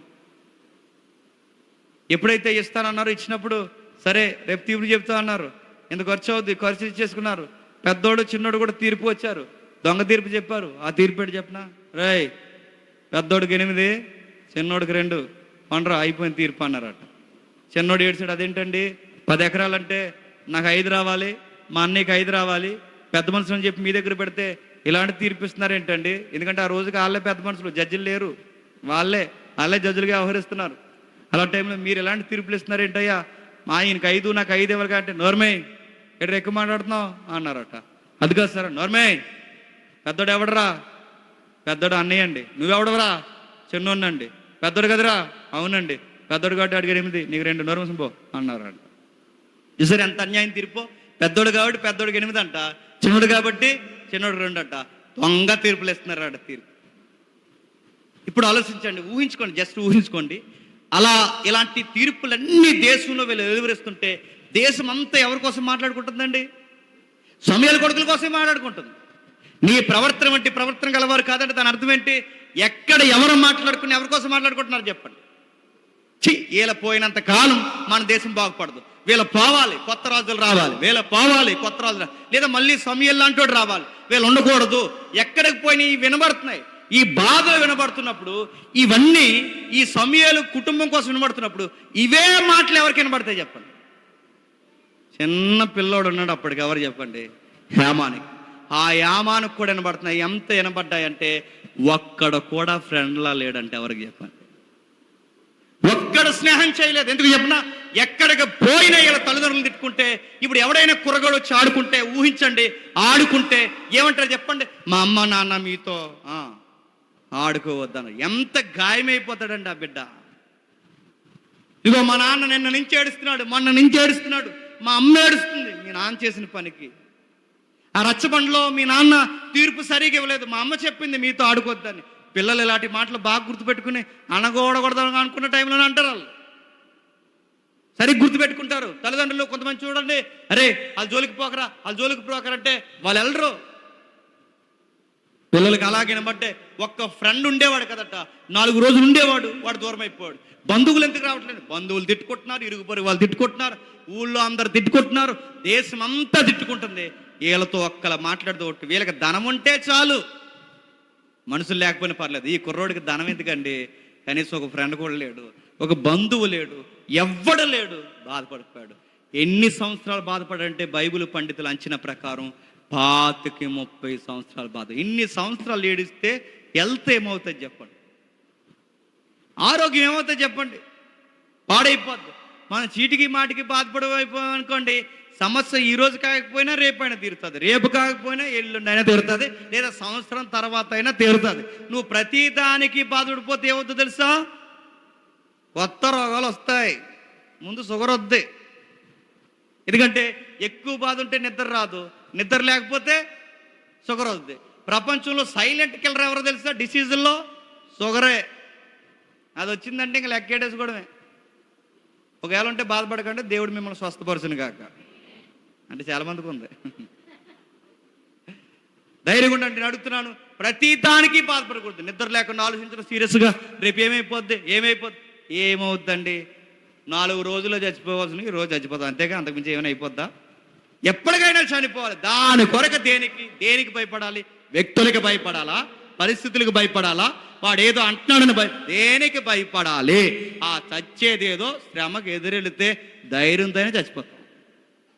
హేమాను బాధపడిపోతున్నాడు. ఎందుకంటే బాధపడుతున్నాడు? చిన్న పిల్లోడు ఇరుగు పొరుగు వారి మాటలు బాధ అయిపోయి విని ఏడ్చి ఆ చీకట్లో అలా ఉండిపోయి తన కళ్ళు లోపలికి పోయి తనకి ఏదో తెలియని ఒక రోగం వచ్చేసింది. తన పరిస్థితులన్నీ వికారమైపోయాయి. ఆ బాధల్లో రాస్తున్నాడు పాట. ఏం పాట చెప్పండి? 88వ కీర్తన రాస్తున్నాడు. నాకు అర్థమైపోయింది, హతులైపోయిన వారిలో తర్వాత నేనే ఉండేలా ఉన్నాను, సమాధికి వెళ్ళే వారిలో తర్వాత నేనే ఉండేలా ఉన్నాను. ఎన్ని రోజుల నుంచి నీకు మొరపెడుతున్నాను, నా మొర వినవా? నాకు చెవి యొగ్గవా? నేను సమాధికి పోయే శవాల వరుసలో నేను ఉన్నాను, తర్వాత నేనే చచ్చిపోయేలా ఉన్నాను. నా స్వరం అసలు నీకు వినబట్టలేదు, నా బాధ అర్థం అవ్వట్లేదు ప్రభువా. ఏంటి ప్రభువా నన్ను ఎలా వదిలేస్తావు? బాల్యం నుంచి ఏడుస్తున్నాను నీ సన్నిధిలో పడి, యవ్వనంలో ఏడుస్తున్నాను నీ సన్నిధిలో పడి, నడి వయసుకు దగ్గరకు వచ్చేంత వరకు ఏడుస్తున్నాను నీ సన్నిధిలో పడి. నాకు జవాబు ఇవ్వవా? మనకు శ్రమ వస్తే తాగడానికో, మనకు శ్రమ వస్తే తినడానికో, మనకు శ్రమ వస్తే ఏ చీకటి పని చేయడానికో పోతాం. ఈ అబ్బాయి అలా పోలేదండి. నాకు శ్రమ వచ్చింది, జీవితం ఇచ్చిన నీ దగ్గరకు వచ్చి ఏడుస్తున్నాను. బాగుపడినా నీ దగ్గరే బాగుపడతాను, చచ్చిపోయినా నీ దగ్గర ఏడ్చి చచ్చిపోతాను. ఏం చేస్తా వచ్చాయి? నా జీవితాన్ని నీ దగ్గరకు వచ్చి అప్పగించేస్తున్నాను. ఎప్పుడు గుర్తుపెట్టుకోండి, మీరు ఎక్కడికి వెళ్ళకండి, ఎంత శ్రమ వచ్చినా మిమ్మల్ని పుట్టించిన దేవుడి దగ్గరకు వచ్చి ఆడవండి. ఆ కన్నీరుకి విలువ ఉంటుంది. మీ విలువైన కన్నీళ్ళు తన కవులలో దాచుకుంటాడు. మీరు ఎక్కడ ఏడ్చుకున్నా మీ కన్నీరు వ్యర్థమవుద్దేమో కానీ మీ దేవుడి దగ్గర ఏడ్చాడనుకున్నా జ్ఞాపకం పెట్టుకుంటాడు. వినడం ఆలస్యం అవ్వచ్చేమో కానీ పక్కాగా ఆయన మీ మొరను వింటాడు. కొన్నిసార్లు ఎందుకు ఆయన జవాబు ఇవ్వట్లేదంటే ఆ ఆలస్యం వెనకాల కూడా చాలా కారణాలు ఉంటాయి. అప్పటి వరకు కొన్ని శ్రమల గుండా ఎందుకు నడిపిస్తున్నావంటే బహుశా నీకు ఏదో ఎక్స్పీరియన్స్ ఇస్తాడు. ఆ శ్రమల ద్వారా గొప్ప విజయాన్ని నీకు దాసించుతాడు. అప్పటి వరకు ఓపుకుండాలి, అంతేగాని ఈ లోపల పురుగుల ముందు డబ్బాయి ఎక్కడ ఉంది, ఫ్యాన్ ఎక్కడ ఉంది అని తిరగకూడదు. కొంచెం ఓపుగ్గా ఉండు. ఈ దేవుడు ఎలా అంటారో చెప్పనా, చచ్చిపోయే వరకు బాగునండి. ఆ శ్రమలతో చచ్చిపోయేలా ఏం చేయడండి, శ్రమ అంచు వరకు తీసుకెళ్ళిపోతాడు. ఆ లాస్ట్ స్టేజ్ ఉంటుంది చూసారా, అప్పుడు వెనక్కి లాగుతాడు. అప్పుడు వరకు పరీక్షిస్తాడు. మనం ఏమనుకుంటామంటే దేవుడు మనల్ని వదిలేశాడు, మనం పట్టించుకోవట్లేదు, నా ప్రార్థనకి జవాబు రావట్లేదు, ఆరోగ్యం కూడా పాడైపోయింది, ఏటి నా పరిస్థితి అంటాడు. కానీ ఈ అబ్బాయి చూడండి ఎంత ఏడవాలో దేవుని దగ్గర అంత ఏడ్చాడు. ఎందుకంటే వాళ్ళ నాన్నగారు వాళ్ళ చిన్నాన్నగారు పెద్ద తలపోటు అయిపోయారండి. ఆ అబ్బాయి తాతయ్య పేరు చెప్తేనేమో అందరు గౌరవిస్తారు, నాన్న పేరు చిన్నాన్న పేరు చెప్తేనేమో అందరూ ఒక్కడు కూడా స్నేహం చేయరు. అంటే తల్లిదండ్రులను బట్టి పిల్లల మీద ప్రభావం పడతాదా అంటే ఇప్పుడు ఈ సందర్భం బట్టి చెప్పండి, ఖచ్చితంగా పడతాది. నువ్వు బాగా ఈ మైకులు వింటున్న వాళ్ళు ఎవరైనా అండి, బాగా తాగే తల్లిదండ్రులు ఎవరైనా ఉంటే స్కూల్కి వెళుతున్న మీ పిల్లల దగ్గర తోటి పిల్లలు ఏమంటారు తెలుసా, మీ నాన్న రాత్రి తాగేసి డ్రైనేజీలో అడిగిపోయాడంటగా అంటారు, మీ నాన్న తాగుబోతంటగా అంటారు. ఈ మాటలు వాళ్ళు గుచ్చుతాయండి. వాళ్ళు మన పిల్లల దగ్గర తోటి పిల్లలు మాట్లాడతారు, మీ అమ్మంటగా రాత్రి అంటగా, మీ నాన్న కొట్టాడంటగా, రోడ్డు మీద గీడ్చాడంటగా, ఏదో జరిగిందంటగా అని ఈ పిల్లలు ఆ పిల్లల దగ్గర మాట్లాడుతుంటే ఏమైపోతారండి ఆ పిల్లలు? మీ అమ్మాయి వ్యభిచారం చేస్తుందంటగా అంటే ఏమైపోతారు? మీ నాన్న తాగుబోతుంటగా ఏమైపోతారు? పలానా గొడవల్లో మీ నాన్న ఉన్నాడంటగా అంటే ఆ పిల్లలు ఆ చిన్న హృదయాలు ఏమైపోతాయి? బాధపడిపోతారు. మా అమ్మ చెప్పింది మీతో ఆడుకోవద్దని, మా నాన్న చెప్పాడు మీ కుటుంబం దగ్గరికి రావద్దు అన్నప్పుడు ఆ బిడ్డలకు ఎలా ఉంటుంది చెప్పండి. ఆడుకుంటున్న పిల్లని కొంతమంది రే ఆడుతూ పెట్టరా లోపలికి రా, వాళ్ళ అమ్మ అసలే నోరు పెద్దది, ఆవిడకి ఏం జరిగితే ఆవిడతో పడలేము రా అంటే ఆ పిల్లలు ఏమైపోతారు? ప్రతి గొడవలకి ఈది ఎక్కకూడదండి, గుర్తుపెట్టుకోండి. ప్రతి గొడవలకి చాలామంది మన ఈదులో హీరోలు ఉంటారు, లింగిలు కట్టుకుని. ఆ లింగి కట్టుకుని లింగి అబ్బాయి కట్టి ప్రతి దాంట్లో దూరిపో రారా రారా, ప్రతి దాంట్లో దూరిపోవడమే. రారా అంటున్నాను, నువ్వు వెళ్తున్నావు గొడవ అవుద్ది, ఏదో జరగకుండా కీడు జరుగుద్ది, నేను తీసుకొచ్చి పోలీసులు తీసిపోతారు, లోపలేసేస్తారు, తర్వాత మీ నాన్నని పోలీసులు తీసుకెళ్ళిపోయారంటగా అంటే ఆ చిన్న హృదయం ఏమైపోతుంది చెప్పండి. అందుకేనండి గుర్తుపెట్టుకోండి, కొన్ని ఈది గొడవలు, అనవసరమైన గొడవలు, పనికిరాని గొడవలు మీ పిల్లల మీద ప్రభావాన్ని చూపిస్తాయేమనుకుంటున్నాను. తల్లిగా కొన్ని విషయాలకు నువ్వు దూరంగా ఉండాలి, తండ్రిగా కొన్ని విషయాలకు నువ్వు దూరంగా ఉండాలి. ఎందుకు దూరంగా ఉండాలి? నీకు బిడ్డలు పుట్టారు, ఆగు, ప్రతి దానికి వెళ్ళకు, ఆగు. నీకు ఏదన్నా జరిగితే, ఏదన్నా కాని కీడు నీ మీద పడితే రేపు పొద్దున వాళ్ళకి ఎవరు దిక్కు చూసి మొయ్యగలరు అనుకుంటున్నావా? ఇబ్బందిని బెదిరిపోతారు, ఒంటరైపోతారు. ఒంటరిగా పిల్లలు పెరిగితే ఈ సమాజానికి మళ్ళీ చెప్తున్నాను కీడైపోతారు మన పిల్లలు, సైకోలు అయిపోతారు మన పిల్లలు. ఈ మాట కావాలని నేను కిట్టించింది కాదు, జరిగిన వాస్తవం చెప్తున్నాను. లైవ్ వెళ్తుంది, పేర్లు చెప్పను, జస్ట్ వినండి. ఓ తమ్ముడి జీవితం ఎలా ఉందని చెప్తాను, వినండి. చిన్నప్పుడు వాళ్ళ నాన్నగారు చనిపోయిన బిడ్డలు వాళ్ళ అక్క తమ్ముడు చనిపోయిన తర్వాత ఆవిడ వేరొకరితో అక్రమ సంబంధం పెట్టుకుంది. వేరొకరితో అక్రమ సంబంధం నేను సరిగా పట్టించుకోలేదు. పాపకు వయసు వచ్చిన తర్వాత ఆవిడకి పెళ్లి చేసి పంపించేస్తారు. ఒక్క తోడు కూడా పోయింది తమ్ముడికి. వాడితో ఎవరో స్నేహం చేసేవారు కాదు, ఇప్పుడు బయటికి వెళ్ళనిచ్చేది కాదు. వాడు ఎక్కువ గదిలో గడపడం స్టార్ట్ చేశాడు, ఎక్కువ చీకట్లో ఉండడం గడిపాడు. అలా చీకట్లో ఉండి ఉండి ఉండి చివరికి వాడు ఏమైపోయాడు తెలుసా? సైకో లక్షణాలు వచ్చేసేయాలి. మాట్లాడితే ఫోన్లు ఎత్తున్నాగా మన పిల్లలకి, ఇది ఫోన్ అనుకోకుండా దీంతో ఎంత ఉపయోగం ఉందో అంత ప్రమాదం కూడా ఉంది, జాగ్రత్త. ఆడికి ఆ ఫోన్ ఉంది, స్నేహితులు లేరు దగ్గర, ఆ ఫోన్కి అలవాటు పడిపోయాడు. ఆ ఫోన్లో మనం వాడే నెట్ కన్నా ఇంకొక నెట్ ఉంది, దాని పేరు డార్క్ నెట్ అంటారు. దాన్ని అది చాలా డేంజర్. అది వీడు డిగ్రీ బీటెక్ వచ్చే వరకు ఈ డార్క్ నెట్ అలవాటు అయింది వీడికి. ఆ డార్క్ నెట్లో కొన్ని చూడకూడని సైట్స్లోకి వాడు వెళ్ళిపోయాడు. అందులో ఏం చేస్తారంటే కొంచెం అమౌంట్ ఇన్ఫర్మేషన్ ఇస్తున్నాయని ప్రయోగాలు చేయకండి కుర్రోళ్ళు.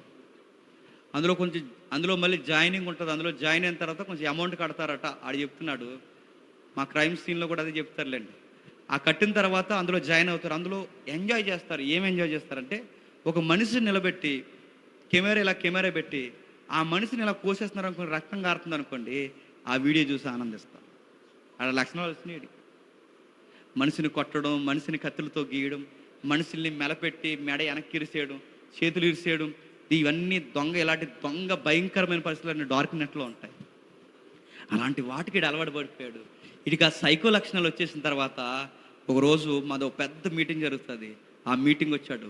నైట్ 2:30 తర్వాత మేము చెక్ చేస్తున్నాం, అందరు నిద్రపోయారు. బయట ఈ పరిస్థితులు ఎలా ఉన్నాయి, దొంగలు కాడ వచ్చి బైకులు కాడ పట్టుకెళ్ళిపోతున్నారు అన్నీ మేము స్పీకర్లు అందరం చెక్ చేస్తుంటే ఈ లోపల ఆడ చీకట్లో నడిచొస్తున్నాడు. మరి ఈ టైంకి నీకు ఇక్కడ పని ఏంటరా అంటే, బట్టలు ఉతుక్కున్నానని అన్నాడు. నైట్ 2:30 బట్టలు ఉతుకున్నా మీరు రాన్నాను, నిద్ర రాలేదని అన్నాడు. సరే వెళ్ళిపోయి నిద్రపో, బట్టలు ఎండేసుకుని అంటే అడుగు, మా నాన్న నేను ఎప్పటి నుంచో నీతో నేను మాట్లాడాలనుకుంటున్నాను, 4 నిమిషాలు నాకు టైం ఇవ్వన్నాయి అంటే, మాట్లాడరా నన్ను. మాట్లాడతాడు. ఏం చెప్పాడు తెలుసా? అన్న నాకు కొన్ని లక్షణాలు ఉన్నాయన్న అంటే, నేను అనుకున్నాను వయసులో ఉన్నాడుగా ఇలాంటివి ఏవో చెప్తాడులే స్టోరీలు అనుకున్నాను. ఆడ వెనకాల ఆ మాట ఏం చెప్పాడు తెలుసా? నాకు ఎవరో ఒకరిని చంపేయాలని ఉందన్న అన్న. నా చుట్టుపక్కల వాళ్ళు పరారు, ఎవరు లేడు, ఇంకెవడు ఉండలేదంట. నేను ఆడ పుసం మీద చేసాను. రారా నీ గొడవ మీద కొత్త కొందరా, ఇలా పక్కకి వెళ్దాం రారా అంటే, ఎందుకంటే మేము క్రైమ్ బ్రాంచ్లో పనిచేస్తున్నాం, నాకు తెలిసి ఈ వ్యవహారాలు. నేను తీసుకుని వెళ్ళాను. నాతో పాటు శ్రీకాంత్ అన్న, మా తమ్ముడు సురేష్, వీళ్ళందరూ కూర్చున్నారు. వీడి కేసు ఏదో వింత కొంత కొంచెం మాట్లాడతారండి. కూర్చున్నా. ఏంటంటే, నేను ఇలా డార్క్ నట్టుగా అలవాటు పడిపోయానన్నా, నాకు ఎవరో ఒక రక్తం చూడాలని నాకు అనిపిస్తుంది. ఇలాంటి టైంలో నేను ఈ వీడియోలు చూస్తున్నప్పుడు నీ వీడియో నాకు కనబడింది. నేను మామూలు నెట్లో నీ వీడియో చూసినప్పుడు నాకు ఈ వీడియో కనబడినప్పుడు నాకు ఎందుకో గద్దిచ్చినట్టు అనిపించింది. ఎప్పటి నుంచో చూస్తున్నాను మీ మీటింగ్స్ జరుగుతున్నాయని తెలిసినందుకు వచ్చానన్నా, నన్ను మార్చండి అన్నయ్య అన్నాడు. విషయం ఏంటి తెలుసా? ఆడ అలా మాట్లాడుతుండగా నేను అడిగాను, ఇప్పుడు ఇన్ని రోజుల నుంచి నువ్వు ఒంటరిగా ఉన్నావు, నీకు ఈ లక్షణాలు అనిపించినాయి, ఇప్పుడు 6వ రోజు అయిపోయింది మన మీటింగ్లో, నేను మాట్లాడుతున్నాను, ఈ 6 రోజుల్లో నీకు ఇలాంటి థాట్స్ వచ్చాయంటే, గ్యాప్ లేకుండా వాక్యం 6 రోజులు చెప్పారు కనుక నేను బాగానే ఉన్నానన్నయ్య, ఏమాత్రం గ్యాప్ ఉంటే ఏం చేస్తావురా అని అడిగాను. ఏం చేస్తానంటే, నేను ఎవరో ఒకరిని తీసుకెళ్ళి కోసేయాలన్నంత ఆశ నాకు ఉందన్న. నేను అడిగా, మరి ఎప్పటివరకు ఎందుకు పోయలేదని అడిగాను. నేను అడిగితే వాడు ఏం చెప్పాడు చెప్పిన, పోలీసులు తీసుకుపోతారేమని పోయలేదని. అంటే తీసుకెళ్ళకపోతే కోసేస్తాడు. ఇప్పుడు ఈ వయసు తక్కువ కాబట్టి వీడు ఇలా మాట్లాడుతున్నాడండి. ఒకవేళ ఈడే పెద్దోడైతే, ఒక్కసారి నరమేదానికి అలవాటు పడితే, గాడ్ గ్రేస్, దేవుని దైవలు ఇప్పుడు ఆడు మారాడులండి. ఎందుకంటే లైవ్ వెళ్తుంది, అందుకు చెప్తున్నాను నేను. ఇప్పుడు ఆడు మారాడు కాబట్టి సరిపోయింది. అంటే ఒంటరిగా ఉన్న పిల్లలు ఎలా తయారవుతారంటే, ఇదిగో నా కళ్ళ ముందున్న ఒక తమ్ముడు ఎగ్జాంపుల్ చెప్తున్నాను, అలా అయిపోతారు ప్రమాదం. ఈ కుర్రోడు దేవుని దయ వల్ల హేమాను ఇలాంటి లక్షణాలు రాలేదు, కానీ చిన్నప్పటి నుంచి మరి తాతగారి ప్రభావమో ఎవరి ప్రభావమో తెలియదు, కానీ ప్రార్థన అలవాటు వచ్చిందండి హేమాన్ అనే అబ్బాయికి. ఎంత బాధలున్నా, ఇరుగు పొరుగు వారు, స్నేహితులు, బంధువులు అందరూ విడిచి వెళ్ళిపోయినా, ఎంత బాధకు గురైనా ఇలాంటి లక్షణాలు తెచ్చుకోలేదు. కానీ ఆ అబ్బాయి ఏం చేశాడు? దేవుడి దగ్గరికి పోయి ఏడ్చాడు. ఎంత ఏడవాలో అంత ఏడ్చేశాడు. తాతయ్య పేరు చెప్తే అందరూ గౌరవిస్తారు, నాన్న పేరు చెప్తే అందరూ ద్వేషిస్తున్నారు. దేవా, నా జీవితం బాగుండాలన్నా నీవే, నా జీవితం పోవాలన్నా నీవే. అందుకే నీ దగ్గరకు ఏడుస్తున్నాను. ఆ ఏడుస్తున్న ఏడుపునే పాటగా రాసుకున్నాను. అందుకే ఈ పాటల్లో ఏముందో తెలుసా? బరువు ఉందండి.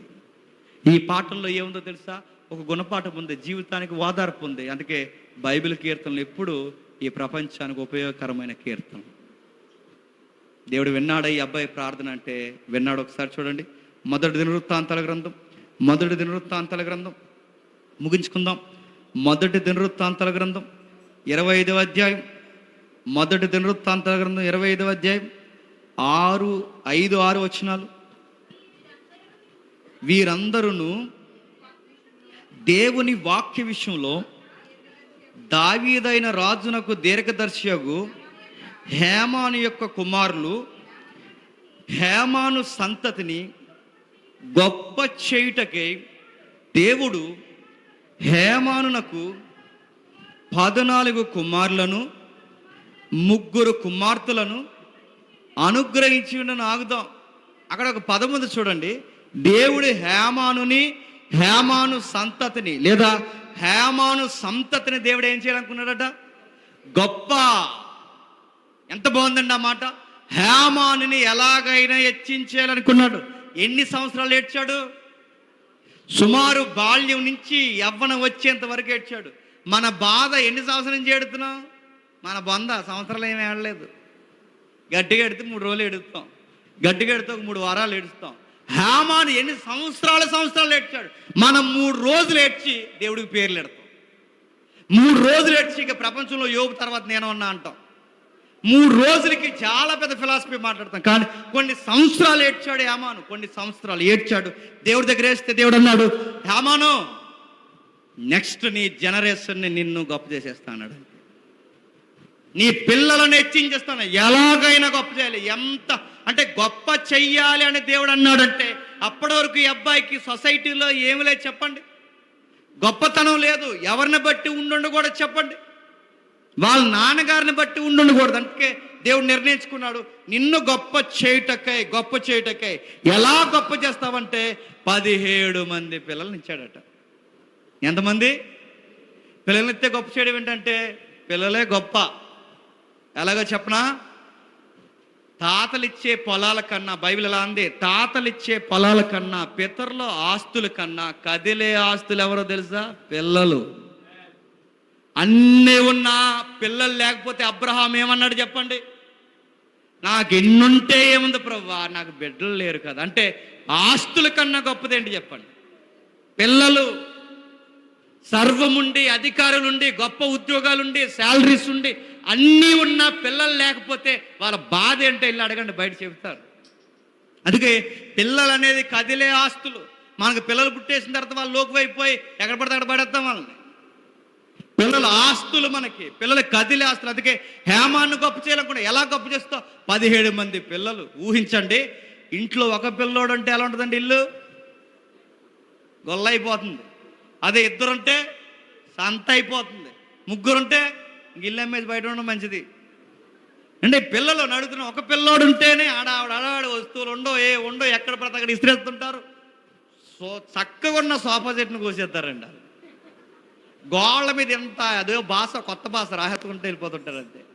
ఎంత గోళ్ళ పాడైపోతే, వస్తువులు పాడైపోతే, అన్నీ పాడైపోతే, చివరికి మన మొబైల్స్ అన్నీ పోగొట్టేస్తారు. ఒక పిల్లోడు ఉంటే నేను తడవుడు ఉంటే, ఇంట్లో 17 మంది పిల్లలు ఉంటాయి, ఇల్లు ఎలా ఉంటుంది చెప్పండి? ఎలా ఉంటుంది చెప్పనా? అప్పటి వరకు ఏమానికి, మన ఇల్లు అయితే మనకి అడావుడైపోద్దేమో కానీ అప్పటి వరకు ఏమాను ఒంటరిగా ఉన్నాడు. గుర్తుపెట్టుకోండి, ఎలా ఉన్నాడు? ఒంటరిగా. నాకు బంధువు లేడు, నాకు స్నేహితుడు లేడు, నాకు నాన్నవారు లేరు. దేవుడు అని ఎవరన్నారు నీకు నాన్నవారు లేరని? నీకు అందరికన్నా ఎక్కువగా 17 మంది పిల్లల్ని ఇస్తాను హేమ. ఇంకనక ఆ మాట అనకూడదు. నాకు ఫ్రెండ్ లేడనుకో, నీ పిల్లలే నీకు ఫ్రెండ్స్. నాకు బంధువులు లేరనుకో, నీకు బంధువుల కన్నా నీ ఎముకనంటే వారిని ఇస్తున్నాను, నీ పిల్లలే నీకు బంధువులు. గుర్తుపెట్టుకో, ఒకరు కాదు, ఇద్దరు కాదు, 17 మంది పిల్లలంటే ఆ ఇల్లు ఎలా ఉంటుంది తెలుసా? తీర్థంలా ఉంటుంది ఇంటంతా. రోజు అడావుడి చక్కగా ఆ ఇంటికి వస్తే బోరే ఉండదు. ఇంత మంచి పిల్లల్ని ఇచ్చాడు. 17 మంది పిల్లలు అంటే 14 మంది కొడుకులు, 3 కూతుర్లు. చక్కటి కూతుర్లు వచ్చారు, చక్కటి కొడుకులు ఇచ్చారు. ఇంతమంది పిల్లలతో ఇల్లంతా అడావుడు తిరిగితే అప్పటి వరకు నేను ఒంటరి నన్ను నేర్చాడు, నాకు స్నేహితులు లేడు, బంధువులు లేడని నేర్చాడు. ఇప్పుడు దేవుడు అన్నాడు, ఇకపై ఇంకా అలా ఏడకో, నీకు గొప్ప సంతానాన్ని ఇస్తున్నాను. నేను మళ్ళీ చెప్తున్నానండి, సమాధానం ఆలస్యం అవ్వచ్చేమో కానీ ఆ వచ్చే సమాధానం చాలా గొప్పగా వస్తుంది. మన ప్రార్థనకు కొన్నిసార్లు కొన్ని ఆలస్యం. ఎందుకంటే ఈ 17 మంది వెంటనే పుట్టేస్తే ఇంకా విలువ తెలుస్తుందా? సమాధానం వెంటనే వస్తే విలువ తెలుస్తుందా? బహుశా ఈ 17 మంది ఒకేసారి పుడితే, మరో మాట అడుగు ముందుకేసి అడుగుతున్నాను, అసలు దేవుడికి ఇచ్చే అవకాశం ఉందా వీళ్ళనే? లేక పిల్లలు పుడితే మనం దేవునికి ఏ మాట ఇస్తాం తెలుసా? ప్రభువా, నా జీవితానికి నాకు బిడ్డల్ని ఇస్తే ఆ బిడ్డలను నీకే ఇచ్చేస్తానంటాం. అన్నాకి ఆలస్యంగా పుట్టాడు కనుకే చెప్పండి, సమూయేలుని దేవుడికి ఇచ్చేస్తానన్న మాట ప్రార్థనలో వచ్చింది. ఆ మాటలు అర్థమవుతున్నాయి లేదో? ఈ అబ్బాయికి కూడా ఆలస్యం అయ్యారు కనుకే ఈ అబ్బాయి, ఒరే నాన్న నువ్వు బెటాలియన్కి వెళ్ళిపో, ఒరే నాన్న నువ్వు డాక్టర్ వైపో, ఒరే నాన్న నువ్వు వడ్డీ వ్యాపారం చేసి నాకు 4 లక్షలు ఇచ్చే అనలేదు. ఒరే నాన్న జీవితంలో ఏ ఉద్యోగం అన్నా జీవితంలో దేనికన్నా, జీవితంలో ఎన్ని పరిస్థితుల కన్నా ఈ భూమి మీద గొప్పది ఒకే ఒకటి ఉంది, దేవుని సేవ అన్నాడు. సూర్యుని కింద ఏదైనా వ్యర్థమవుద్దేమో కానీ నా దేవుడు నన్ను ఎందుకు పిలిచాడో, నా బిడ్డలనైనా మిమ్మల్ని కూడా అందుకే పిలుస్తున్నాడు. మీరు అక్కడెక్కడ ఉండడం కాదు, మీరు ఎక్కడ ఉండాలి అంటే మొదలు పెట్టాడు. ఎక్కడ పెడుతున్నాడు చూడండి, అదే 5-6 వచనాలు చదవండి. వీరందరూ ఆసాపునకును హేమానునకును రాజు చేసిన కట్టడల ప్రకారము యెహోవా స్వరమండలము సితారా ఏం చేస్తున్నారంటే వీళ్ళందరూ ఏమాను సంతతి ఏం చేస్తున్నారు? వీరందరూ ఆసాపునకు, ఆసాపు అంటే ఎవరు? దావీదు తర్వాత మళ్ళీ జాతీయ కీర్తనలు రాశాడు. జాతీయ నేషనల్ సాంగ్స్ అంటారు వాటిని. జాతీయ గీతాలు రాసింది ఎవరు? దావీదు తర్వాత జాతీయ గీతాలు రాసింది ఎవరు? ఆసాపు. ఆసాపుకి తోడుగొన్న మరొకడెవరు? హేమాన్. నా మాటలు అర్థమవుతున్నాయా? వీళ్ళంతా ఒక వరుస అండి, వీళ్ళ పెద్ద రచయితలు వీళ్ళంతా. వాళ్ళు రాసిన కీర్తనలు ఈ రోజుకి ఇజ్రాయెల్ దేశంలో పాడతారు, అవి జాతీయ కీర్తనలు అంటారు. మనకిలాగా మన చర్చిలో ఏదో ఏ కీర్తన పడితే ఆ కీర్తనలు పాడరు. వాళ్ళ కీర్తనలో కొన్ని ప్రధానమైన కీర్తనలు ఉంటాయి, ఆ కీర్తనలే పాడతారు వాళ్ళు. అందుకే హేమాను కానీ ఆసాపు కానీ రుదువుతు కానీ వీళ్ళందరూ గొప్ప రచయితలు. వీళ్ళందరి దగ్గర ఈ పిల్లలు ఏం చేస్తున్నారట? రాజు చేసి ఉన్న కట్టడ ప్రకారము యెహోవా ఇంట్లో, యెహోవా ఇల్లు అంటే ఆ రోజుల్లో యెహోవా ఇల్లు అంటే కట్టబోయే సొలొమోను మందిరం. సొలొమోను మందిరంలో తాళము, స్వరమండలము, సితారలు వాయించుచు గానము చేయుచు తమ తండ్రి చేతి కింద దేవుని మందిరములో సేవ జరిగించుండ్రి. సేవ సేవ సేవ. ఇప్పుడు చిన్న పాయింట్ సందర్భంగా చెప్తున్నాను. పాటలు పాడడం కూడా ఏంటి చెప్పండి? సేవ. సంగీతాలు వాయించడం కూడా ఏంటి చెప్పండి? సేవ. ఇలాంటి సేవను ఏం చేస్తున్నారు చెప్పండి? సంబరాల్లో తీసుకొచ్చేస్తున్నారు. అందుకే ఇది సేవ, ఈ ఉన్నతమైన సేవ. అందుకే ఉన్నతమైన సేవ, సేవ సేవ. ఎంత గొప్ప సేవ! ఈ తండ్రి అన్నాడట, నాన్న మీరు నాతో పాటు సేవలో ఉండాలి. మీరు ఊహించుకోండి, సొలొమోను మందిరం గొప్ప బంగారు దేవాలయం అండి. ఆ బంగారు దేవాలయంలో వర్షిప్ చేయడానికి 300 మంది ఉండేవారట ఆ రోజుల్లో. ఎంతమంది? 300 మంది. ఆ 300 మందిలో మొదటి వరుసలో ఎవరు నిలబడతారు తెలుసా? హేమాను కొడుకులు నిలబడతారు. హేమాను కొడుకులు ఎదురు నిలబడితే మరి హేమాను ఏం చేస్తాడు?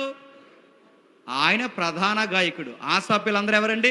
ప్రధాన గాయకులు. మరో మాట ఉంది, వీళ్ళు మెయిన్ సింగర్స్. మరొక మాట ఉంది, పేరు క్వైరీ టీమ్ మాస్టర్స్ అంటారు. వీళ్ళు ఏం చేస్తారంటే, అలా క్వైరీ టీం పాడుతుంది అనుకోండి, 300 మంది పాడుతున్నారు అనుకోండి, వీళ్ళ నాన్న చేతి కింద వాకలు వేస్తుంటారు, అందుకే వెనకాల రాగాలు పాడుతుంటారు. ఆ రాగాలు పాడుతుంటే క్వైర్ మాస్టర్ని ఎప్పుడైనా చూసారు మీరు?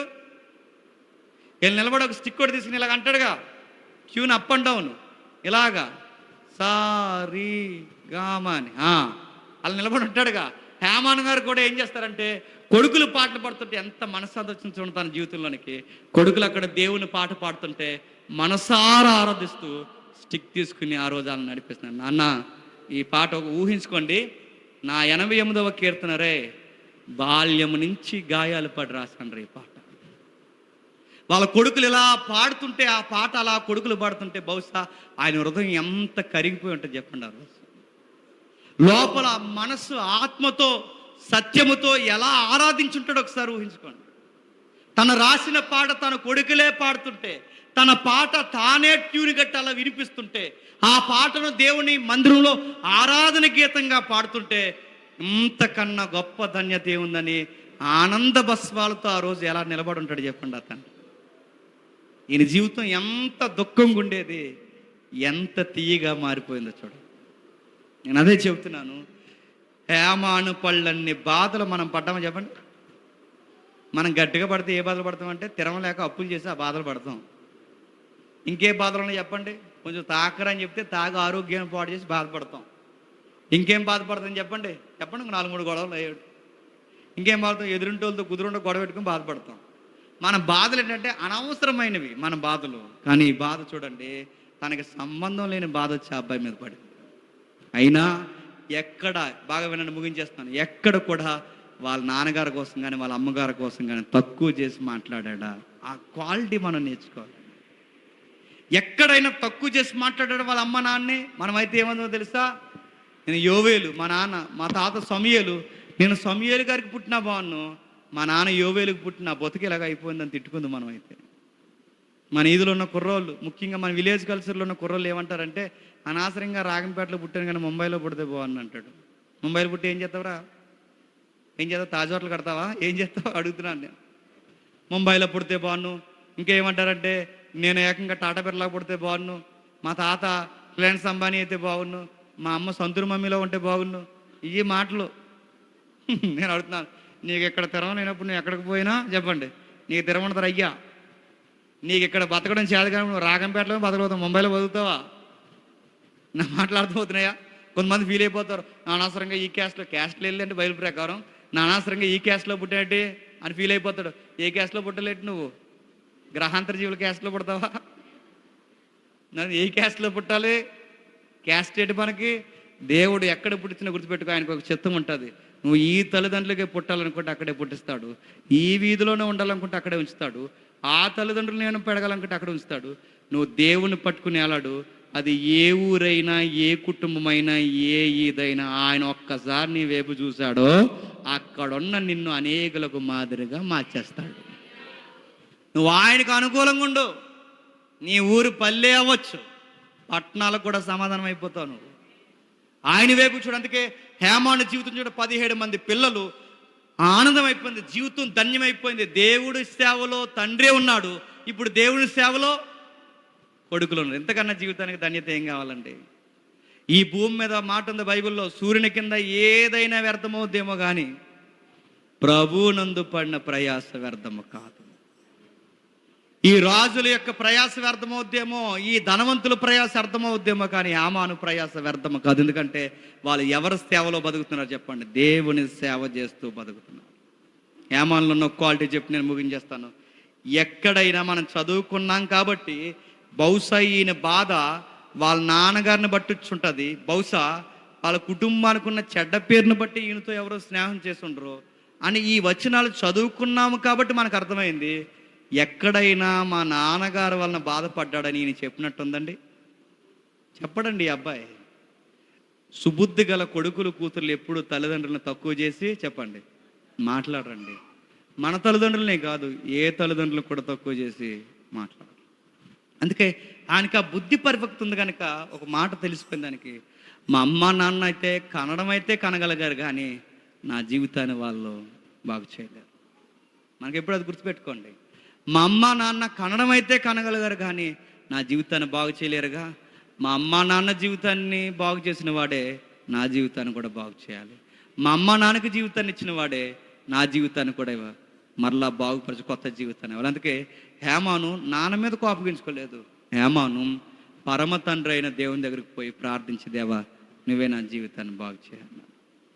మనమైతే 70 తంపులు చెబుతూ మన కుటుంబాల కోసం 1-2 కారణాలు కాదు, ఎన్ని కారణాలు చెప్పాలని కారణాలు చెప్తాం. ఈయనే కాదండి, బైబిల్ ఉన్న భక్తులు ఎవరినైనా చూడండి, వాళ్ళ పేరెంట్స్ని ఎక్కడ తక్కువ చేయరు. వాళ్ళు చెడ్డోళ్ళైనా వాళ్ళ పేరెంట్స్ని తక్కువ చేయరు. యోసేపు గారి కుటుంబం మంచి కుటుంబం అండి. వాళ్ళ నాన్నగారికి ఒక నిక్ నేమ్ ఉంది. ఏంటో తెలుసు చెప్పండి? యోసేపు గారి నాన్నగారి నిక్ నేమ్ మోసగాడు. వాళ్ళ ఇంట్లో సవితిపోరు ఉంటుంది తెలుసా? వాళ్ళ నాన్నకి ఎంతమంది? 2. వాళ్ళ అమ్మ ఒకరు, ఇంకొక పెద్దమ్మ. వాళ్ళిద్దరు కుదురుకుంటారు. రోజు గొడవలు ఇంట్లో సవితి గొడవలు ఇంట్లో. వాళ్ళ నాన్నగారికి ఏమో నిక్ నేమ్ మోసగాడు ఉంది, వాళ్ళ అమ్మకి ఏమో సవతిపోరు సొంత సెల్లే ఉంది, అది సొంత అక్కే ఉంది. రెండవది అన్నయ్యలు ఉన్నారు, 11 మంది అన్నయ్యలు, ఒక్కడికి మంచి పేరు ఉందండి. ఆ పెద్దోడు ఉన్నాడు రూబేను, ఆడు ఎలాంటి అంటే వాడికి వావి వరుసలు తెలవాడికి, పిన్నమ్మ వరుస అయిన ఆవిడతో పోయాడు వాడికి బుద్ధి లేదు. ఆ మధ్యలో ఒకడు ఉన్నాడు ఆ మధ్యలో ఉన్నాడు, ఆడి పేరు గాదు. ఆడిని బైబిల్ ఏమో ఆడొక అట్లపాము అందు బైబిల్. ఒక్కడ తినమైన వాడు లేడు. ఆ లాస్ట్ను ఒక పిల్ల పుట్టింది, ఆ పిల్ల పేరు దేనా. ఆ అమ్మాయిన కుదురుగా ఉందా? అమ్మాయి లేని గొడవలు తెచ్చి ఇంట్లో పెట్టింది. ఆ అమ్మాయి తెచ్చిన గొడవకి 2 ఊర్లు కలిపి నరుక్కున్నాయి. ఒక్కరింట్లో బాగున్నారని చూపించండి, ఒక్కరు లేరండి. కానీ యోసేపు ఎక్కడ? మా నాన్న ఇలాంటాడు, మా అమ్మ ఎలాంటిది, మా చెల్లి మీద ఎలా ఉన్నాయి, మా అన్నయ్యల మీద మర్డర్ కేసులు ఉన్నాయి, ఇవేం చెప్పాడండి? యోసేపు గోతులో పడినా ఎక్కడున్నా ఆ దేవుని బట్టి ఏడ్చాడు.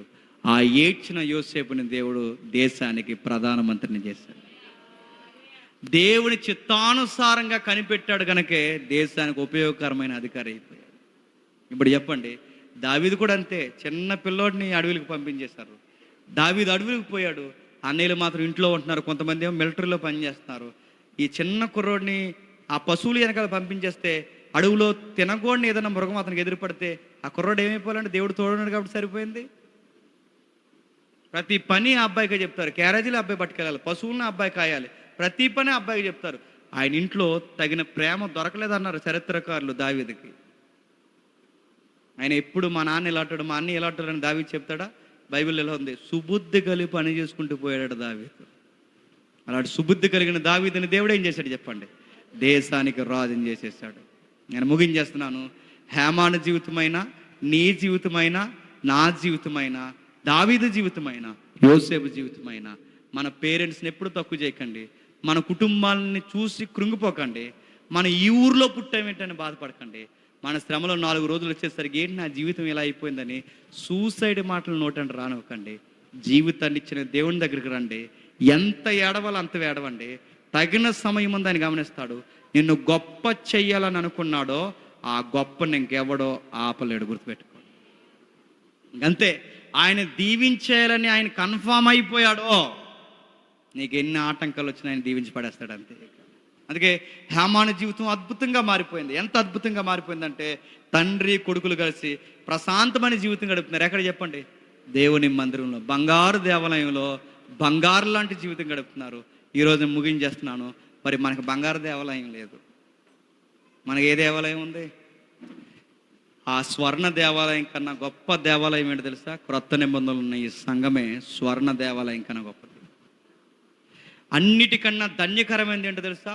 కొడుకులు కూతుర్లు భార్య పిల్లలతో సహా కలిసి ఆదివారం చక్కగా స్నానం చేసి మంచి వస్త్రాలు వేసుకుని బైబిల్ చేతబెట్టుకుని కుటుంబ సమేతంగా సంఘానికి వచ్చి అలా కూర్చున్నంత బ్యూటీ ఈ ప్రపంచంలో ఏది లేదు తెలుసా? గుర్తుపెట్టుకోండి. జీవితానికి ధన్యకరమైన సమయం ఏదైనా ఉందంటే మనం సంఘానికి కుటుంబంతో సహా వచ్చి అలా కూర్చొని దేవుని మాటలు విని, అందరూ పాట పాడుతుంటే దేవునితో పాటలు అందరితో పాటు కలిసి పాడి దేవుని ఆరాధించుకుని దేవుని మాటలు విని మన కుటుంబ సమేతంగా ఇంటికి వెళితే అంతకన్నా ధన్యత ఈ భూమి మీద మనకేమీ లేదు.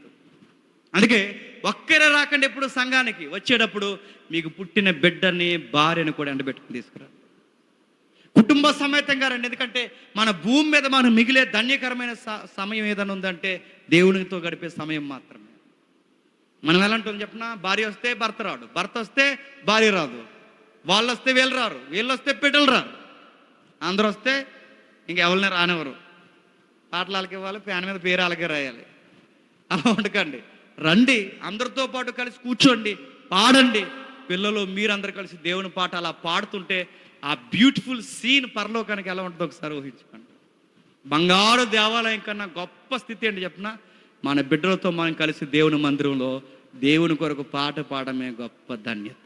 ఇప్పుడు చెప్పండి, ఆ రోజు ఆ ఇనేవాడు ఎక్కడో పరలోకంలో ఉన్నాడు. క్రొత్త నిబంధనలు ఇలా అన్నాడు, భయపడకండి, సదాకాలం మీతో కూడా ఉంటానన్నాడు.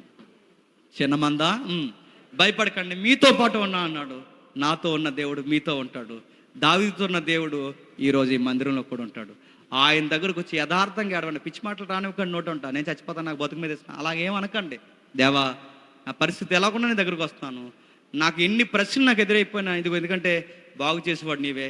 ఇక ఈడి జీవితం అయిపోయిందిరా అన్న ఆ జీవితాన్ని సమాధిలోంచి లేపేవాడు కూడా నీవే. ఎంత ఏడవాలో అంత ఏడుస్తాను. ఇలా ఏడ్చి చనిపోవడమే నీ చిత్తమైతే ఏడ్చి నీ సన్నిధిలో చనిపోతాను. లేవనెత్తడం నీ చిత్తమైతే నువ్వే లేవనెత్తు. నా జీవితాన్ని నీకే అప్పగిస్తున్నాను. కలవరగిరి మీద ఏలాడిపోయిన ప్రభు అయిన యేసుక్రీస్తు వారు ఖచ్చితంగా మన శ్రమల గుండా నడిచిపోయినవాడు గనక మన అనుభవాలు తెలియనివాడు కాదు. ఖచ్చితంగా మనం లేవనెత్తి వాదారుస్తాడు. ఆ యేసు తోడు నీకు ఎల్లకాలం ఉండును గాక. ఆమేన్. ప్రార్థన చేసుకుంటాం. ప్రార్థన. ప్రేమగల తండ్రి, కృప